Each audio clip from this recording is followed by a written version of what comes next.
Board gamers are a unique bunch. We can fall in love with the strategy and tactics provided by a wide variety of games and genres, whether it's pitting our wits against those of our friends and family, solving a puzzle in the most efficient way possible, or walking the thin line of victory between risk and assurances. Board gamers are known to fall in love with games and the innovative mechanics that they bring to the table. That said, for a long time, I've always said that the best solo games are those offered up electronically. My mind just recently is changing on that as I find myself delving into solo gaming more and more and finding true joy and delight in it. But board gaming's cousin, video games, can offer many rich and strategic experiences that board games can't quite emulate.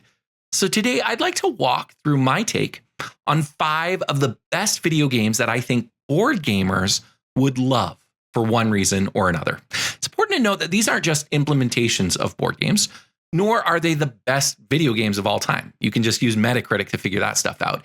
These are games that I think will appeal to what board gamers are looking for. I'm Man Seeking Meeple, and let's take a look.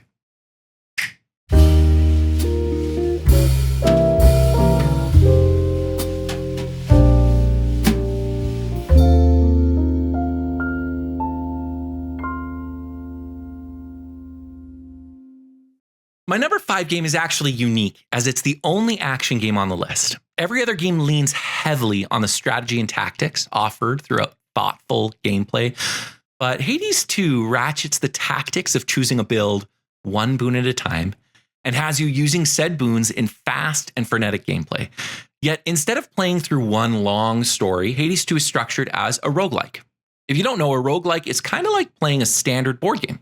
You reset the game each time you play, and you play through a run, building your engine as you go, trying to achieve victory, where at the end, you are reset and are able to start again, this time choosing radically different options, which leads to many different paths to victory or defeat. I believe this structure appeals to board gamers. It doesn't require a huge amount of time or commitment to play. You can just play for one run or one game, exploring new boon combinations and seeing how well you can do. Once it's over, you can shut it off or try again. It plays in manageable short bursts, and the action that accompanies this game might just be the best action in any video game that you can find. Every run provides a new experience. Every run expands your knowledge and skill. It really does feel like playing your favorite board game, where every game you get to explore a new strategy or combination you've never been able to try before. Now, the number 4 game takes this gameplay loop that is a roguelike game, but now applies it to a common card game, poker. This game is Balatro, and you likely have heard that this poker turned roguelike is a lot more than what it first meets the eye. It's just poker, except with insane power-ups and game-breaking abilities that are doled out so that each run can feel different and unique.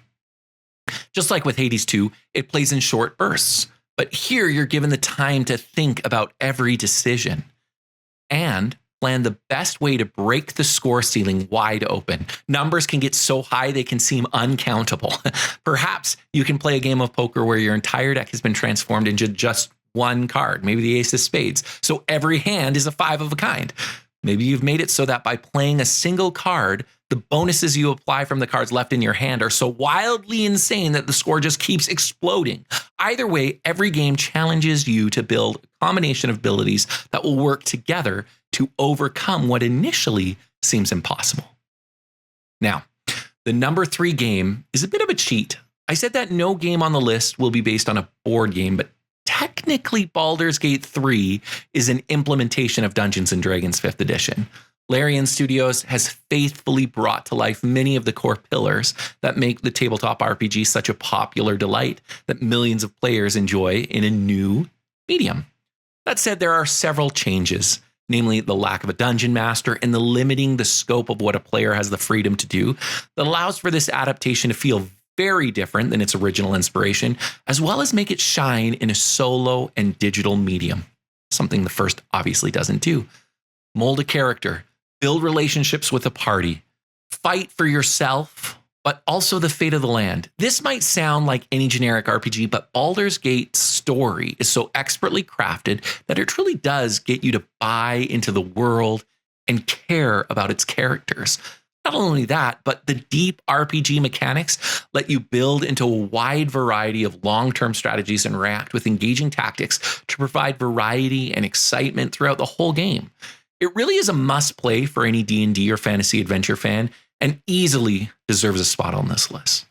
Now, number 2 is a game that is much more likely you haven't heard of.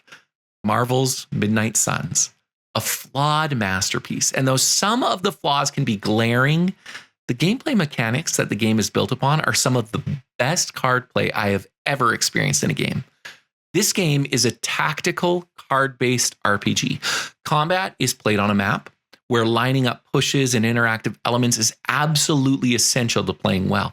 Each mission is played with 3 heroes, and each hero plays with their own unique deck of cards that you get to build and customize as the game goes on. How you customize your cards, your decks, your character combinations will have the game play out radically differently. And it's really too bad that all these genius mechanics are paired with a dull exploration system, poorly written relationship building that involves unironically joining a book club with Wolverine, and a rough coat of paint to go over everything. But the board gamers out there that want some of the best gameplay on offer won't be disappointed once they look under the hood at what drives this to this place on its list. Now, before getting to my number 1, I do want to recognize a few games I'd like to give a special shout out to. Tactical RPGs such as Into the Breach, Triangle Strategy, and the old classic Final Fantasy Tactics all provide deep mechanical combat systems where every turn has to be carefully considered. CRPGs like Baldur's Gate 3's precursor, Divinity Original Sin 2, have ways that elements can interact from turn to turn to provide rich strategic freedom and open up new tactical options. Card games, like what I would call the best in class, Legends of Runeterra, offer competitive deck building and card comboing, and even comes with a fun roguelike mode that can allow you to break the game rules like any good roguelike should do. But with all of those shoutouts done, there's only one game that I can really give the nod as the number 1 game on this list, and that is Slay the Spire. Now, Slay the Spire has received a board game based on the video game, and as far as my knowledge goes, it might just be the best board game adaptation of a video game there is. But the only reason the board game is fun is because its inspiration is quite possibly the greatest card-based roguelike ever made. There's that word again. Roguelike. That structure allows board gamers to come back again and again in short or long bursts, experimenting with different mechanics, but with unique characters that have unique cards and staggering amounts of power-ups available to the players. Each run can truly feel unique.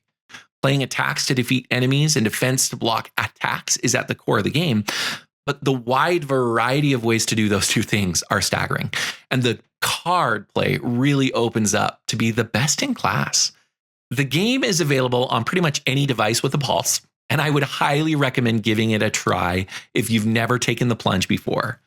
Because it's, after all, the number 1 game I would recommend to a board game fan. And I think that says a lot in and of itself. Now, I hope something on this list jumped out to you. Thanks for listening. And if you have a game that you think I've missed, please let me know. I'd love to hear your thoughts. Maybe I haven't played it. Maybe you can give me some inspiration as well. That said, have a great day.